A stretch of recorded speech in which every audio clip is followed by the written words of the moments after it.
Indonesia bersama saya Andi Shalini dan saat ini saya sudah bersama dengan CEO Danantara Bapak Doni Oskaria. Pak Doni, dengan kehadiran Pavilion Indonesia di World Expo Osaka 2025, seberapa besar sih Pak dampaknya bagi investasi khususnya Danantara? Tentu saja ini satu kesempatan yang baik buat kita semua dan khususnya buat Danantara juga melihat beberapa peluang investasi. Kita ingin dengan adanya Pavilion Indonesia ini akan banyak calon-calon investor yang datang melihat kesempatan-kesempatan yang disediakan untuk berinvestasi di Indonesia, dan Danantara juga akan bekerja sama dengan para calon investor itu untuk co-invest di Indonesia. Nah, ini akan kita manfaatkan semaksimal mungkin. Berikutnya, karena ini adalah rolling exhibition, kita juga akan hadir di sini tentunya, karena ini kan 6 bulan ya. Nanti Danantara juga akan buka exhibition di sini, membawa produk-produk kita yang mungkin bisa kita kerjasamakan dengan investor-investor, baik itu dari Jepang maupun dari seluruh dunia. Karena ini kan pavilionnya ada dari seluruh dunia ya. Kita juga coba jalan ke beberapa pavilion untuk melihat juga potensi-potensi yang ada.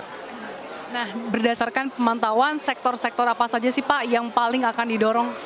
Yang pertama tentu saja yang berkaitan dengan pariwisata kita.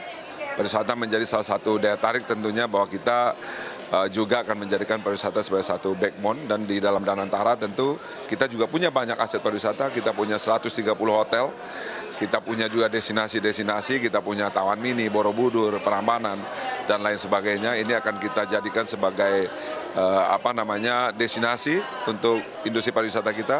Kita juga punya KEK Sanur, ini salah satu KEK kesehatan yang nanti akan kita promosikan juga di sini. Di samping itu sektor-sektor lain yang manufacture, kita sedang mencoba menjajaki juga kerjasama untuk electric vehicle, kemudian hilirisasi dan lain sebagainya. Sejauh ini apakah sudah ada rencana pertemuan Pak, baik bilateral maupun multilateral dengan berbagai investor untuk membicarakan terkait dengan sektor-sektor potensial? Sudah ada beberapa pertemuan yang kami lakukan, dan kedepannya karena ini masih 6 bulan akan continue, kita akan hadir di sini bergantian. Kebetulan Pak Rosan sedang mendampingi Presiden ke Doha untuk kepentingan yang lain yang berkaitan dengan investasi juga, saya yang ke sini. Kemudian nanti sejak bergantian kita akan hadir di sini untuk melihat potensi-potensi investasi yang memungkinkan untuk kita bawa ke Indonesia. Kalau pertemuan untuk mungkin memperkenalkan Danantara Pak ke para pengunjung, apalagi ini kan lebih dari 150 negara yang hadir di World Expo Osaka 2025 ini Pak. Sekali lagi ini tentu kesempatan yang baik buat kita semua ya, tetapi tadi saya sampaikan bahwa ini rolling exhibition bergantian. Hari ini Kementerian Ekonomi Kreatif dan Kementerian Pariwisata.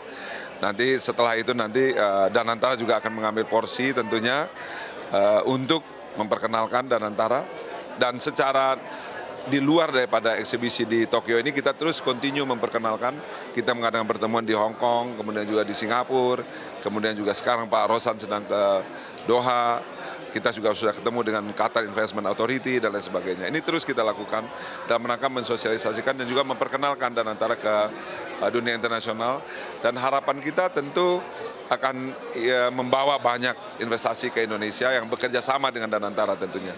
Nah, perkiraan potensi yang bisa diraih, utamanya Danantara nih berapa besar sih Pak? Sudah ada hitung-hitungan belum? Apalagi kita tahu bahwa untuk mencapai ekonomi 8% kan dibutuhkan investasi yang cukup besar nih Pak Doni.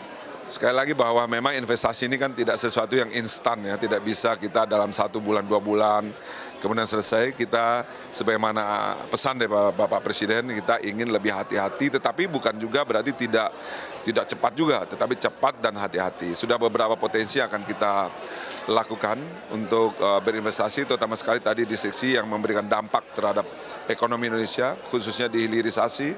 Kita akan ada beberapa proyek di hilirisasi, kemudian juga waste to energy, ini juga salah satu yang kita fokuskan, karena ini menjadi dampak, di samping dampak komersial juga tentu dampak terhadap lingkungan ya.